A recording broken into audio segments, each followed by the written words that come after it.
To people not in the little Tudor clique, the reaction to most new Tudors seems a little over the top, can seem a little culty.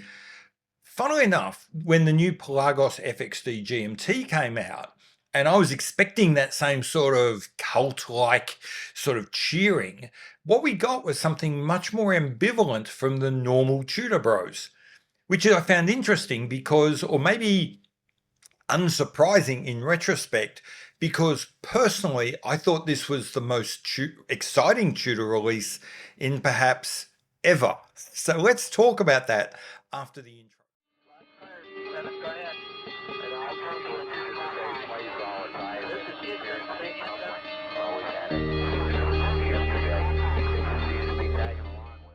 Hi, I'm Pete McConville and welcome to my channel. I like to overthink, overanalyze, and just geek out on watches, probably more than is healthy. If that sounds like something you're into, strap yourselves in, watch this video, like, subscribe, do all the good YouTube stuff. Okay, so first let's get into Tudor more generally. Tudor generally is not a brand for me. I find them a little bit cold, a little bit characterless, a little bit too reliant on their Rolex heritage and their Rolex background, and not having enough independent identity. And so for me, Tudor's never really come across as a real brand.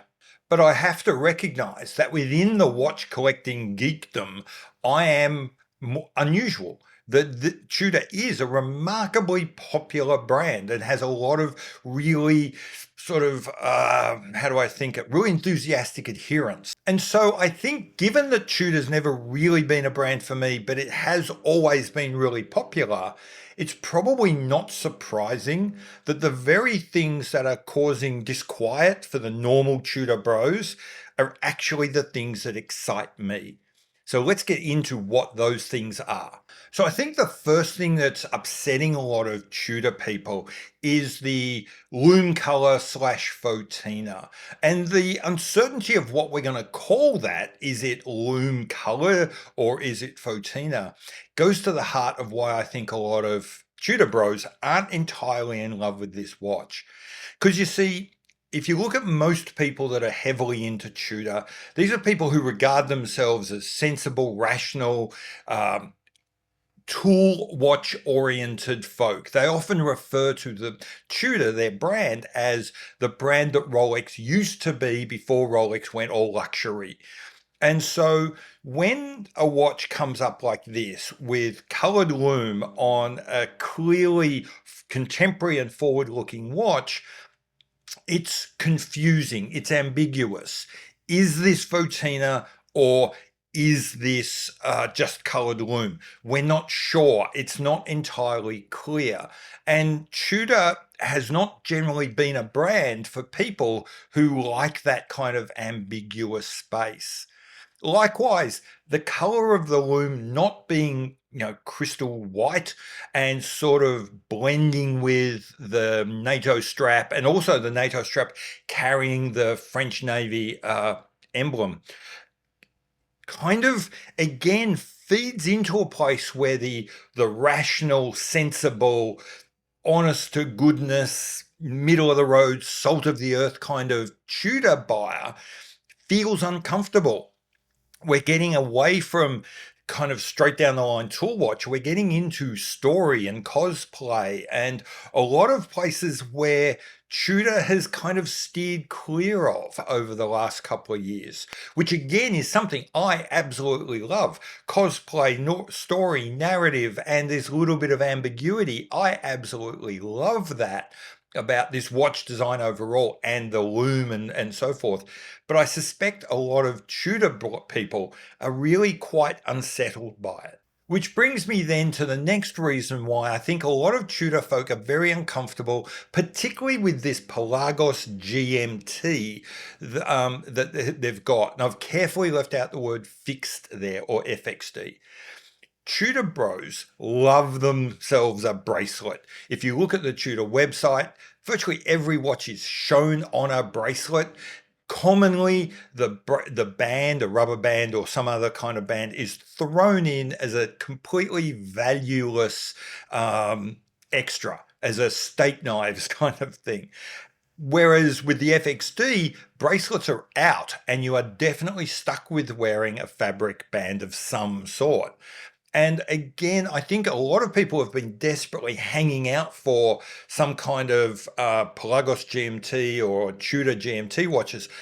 But being the sort of people they are, they desperately want this watch to be on a bracelet, and that it's not on a bracelet is quite unnerving for them. Personally, I hate bracelets. I own 70 something watches. I think 3 are on bracelets, and that's because they're integrated and I don't have a choice. So for me, I love that they've put this watch in a way can only be worn on a NATO, which is my favorite kind of strap. But for the normal Tudor folk who are always heavily into their bracelets and love them, love talking about the importance of T-fit and taper and all that stuff I don't get, again, this watch really misses something. As I said earlier, Tudor is super popular.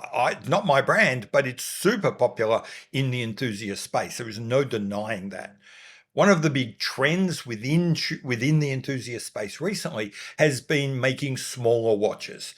So the Pelagos 39 was hugely popular. I think because the size was nice and it's a nice black bayized version of the Pelagos, so it felt really safe and comfortable.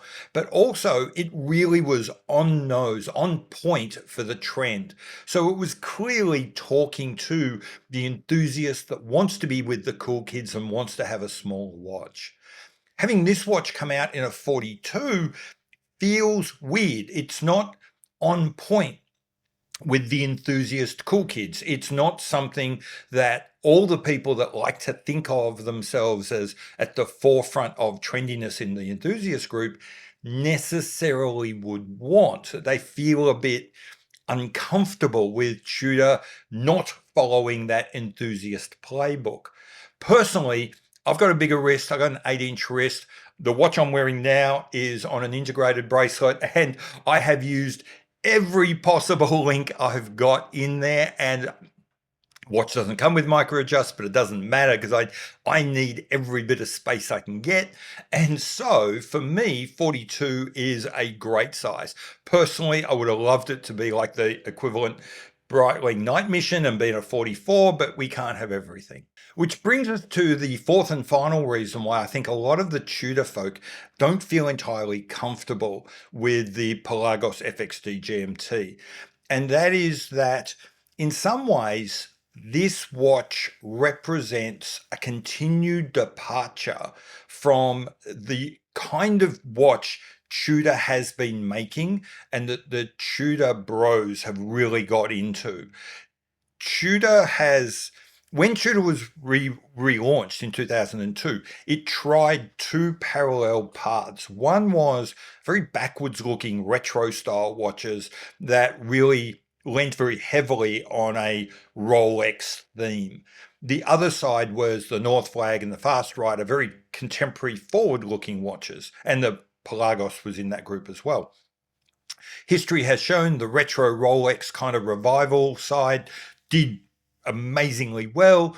The Fast Rider has gone, the North Flag has gone, and really for a long time, the Pelagos limped along as really as a 2-watch collection.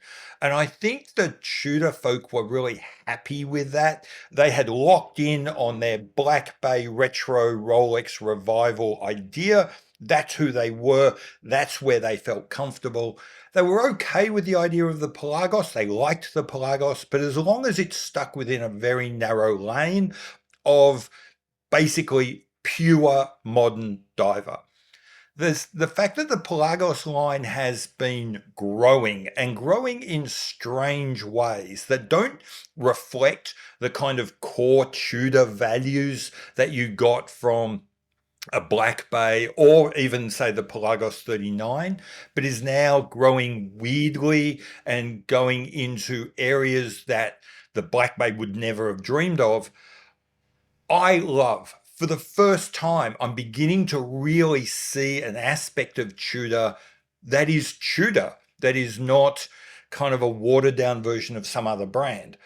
But I think for a lot of other folk, this is Tudor becoming something different than they wanted, something not the kind of company that they thought they were buying into.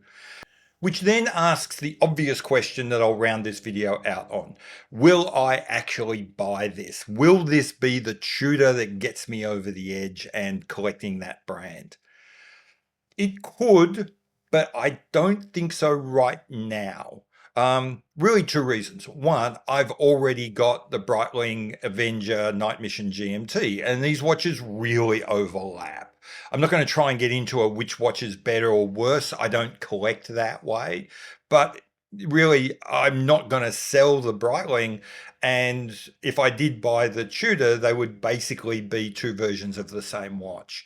So I'm not really likely to buy this in the short term. Maybe one day when I look down and go, there's nothing else new I want, this could certainly be something that I could get. But what I would say is, even if I don't buy this watch, the thought behind it, the direction it indicates, what it says about what Tudor could be, has made me go back and look at some other watches that Tudor make. And in particular, for example, the cycling oriented, what is it? The Pelagos FXD Chrono with the sort of cycling focus. I'm looking at that harder and harder and thinking, I don't have anything like that. That would be all new and something that would expand my collection. So like I said, this watch itself might not be the watch I buy, but the presence of this watch does make other Tudors far more attractive to me and could be very significant from that point of view. So anyway, that's it. That's my kind of take on the Tudor Pelagos FXD GMT. Geez, that's a long name. It's a watch I love. That I won't buy it. It more says something about the existing watches in my collection and how it doesn't really add anything new. It overlaps too much with something I've already got and not going to sell. But I think it is a really significant watch in what it signals about Tudor and where it's going and what its direction might be. What about you guys? Do you love it, hate it, a little bit on the fence? Do you think that I'm blowing this up and that this is really just an outlier, that Tudor is going to stay a distinctly Rolex revival brand? Or do you see that Tudor is now looking at potentially expanding the Pelagos into a whole new standalone kind of collection? See you in the comments below. I've been Pete McConville. This is what I do. If you enjoy this sort of stuff, like, subscribe, etc. And we will see each other later. Bye.